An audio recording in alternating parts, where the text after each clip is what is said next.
Gisog na pag-display sa mga person deprived with liberty o PDL sa Misamis Oriental Provincial Jail ang ilang mga gipanghimong parol alang sa mga buot mamalitay niini. Si Clyde Makaskas sa detalye. Samtang naghulat pa og parol sa salaod nga nabuhat, mga parol usa pang Pasko ang ginakabisihan karon sa mga persons deprived of liberty kon PDL sa Misamis Oriental Provincial Jail. Sanglit nagsugod na sila sa pag-display sa ilang mga ginamang Christmas lanterns nga pwede nang mapalit sa publiko. Aminado man nga nagkanihit na silang mga PDL nga gahimo sa mga parol tungod sa plea bargaining program sa gobyerno. Apan, gadawat gihapon sila hangtod karon og bulk orders. Nakagamay na karon. Ano man? Tuod mo ba nila aya, mo ba nila Davao?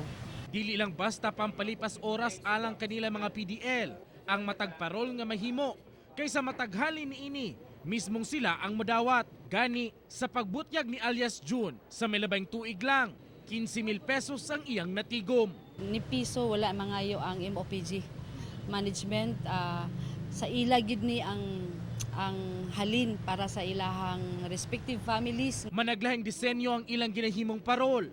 Dunay gagmay, dagko og lailahing kolor.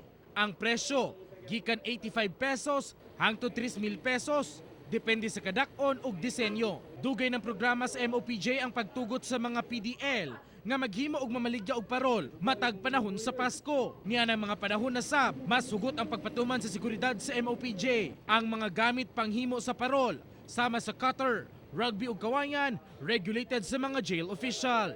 Kauban si James Yap sa kamera. Ako, si Clyde Makaskas para sa One Mindanao.